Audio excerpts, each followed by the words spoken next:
Welcome to Blackpool, just stayed in one of the most amazing places you'd ever imagine. #1 South Beach, the best hotel in town.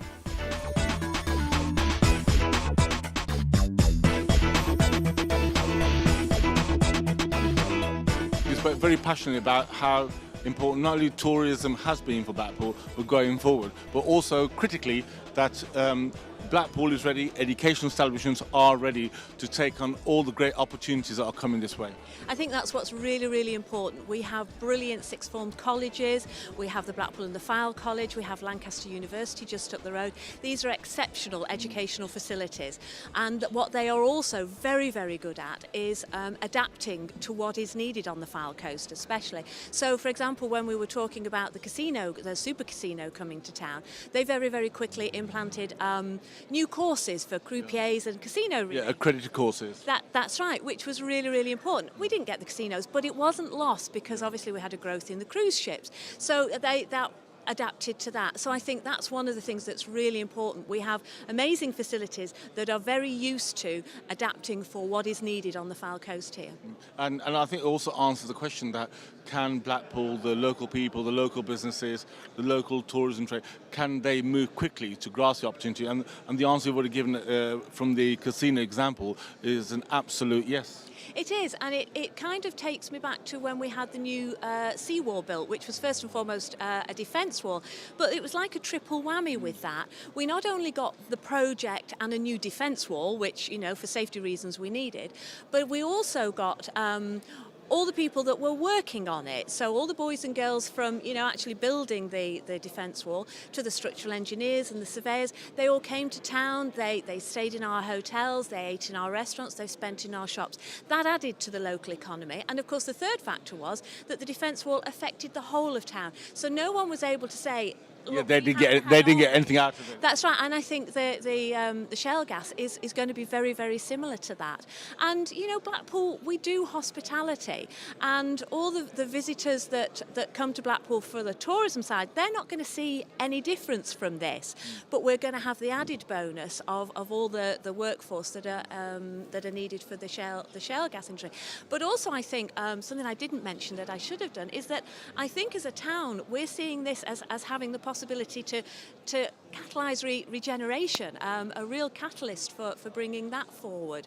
So I think for a Blackpool business and also as a Blackpool resident, we most definitely see more benefits than downsides. Well, the Minister, Michael Fallon himself, said that this is a fantastic almost industrial revolution that's coming this way, and so important that you grasp it. It is, absolutely, and you know, to think that it is happening here. What we do really, really well is tourism, but we don't have very many other industries in this area, and we do a brilliant job of educating up our youth, but then they tend to leave us because unfortunately one of the downsides of tourism is that a lot of the jobs are unskilled or semi-skilled. So this would give us another angle, and it will help us retain our youth. Once we get them trained up, help us retain that. And we as a town desperately need that. So I think this will complement what we are already doing. So in terms of the North Energy Task Force and its role here today, along with the Chamber of Commerce and the organisers of bringing people together to show the opportunity of onshore gas, that do you think that they are absolutely selling the story of what onshore gas shale can do for not only for the local economy, but the economy at large and the boost of economy it can bring to this area? Yes, and I think we are a very selfish generation, and we're running out of energy, but we're not willing to turn off our central heating and so on and so forth.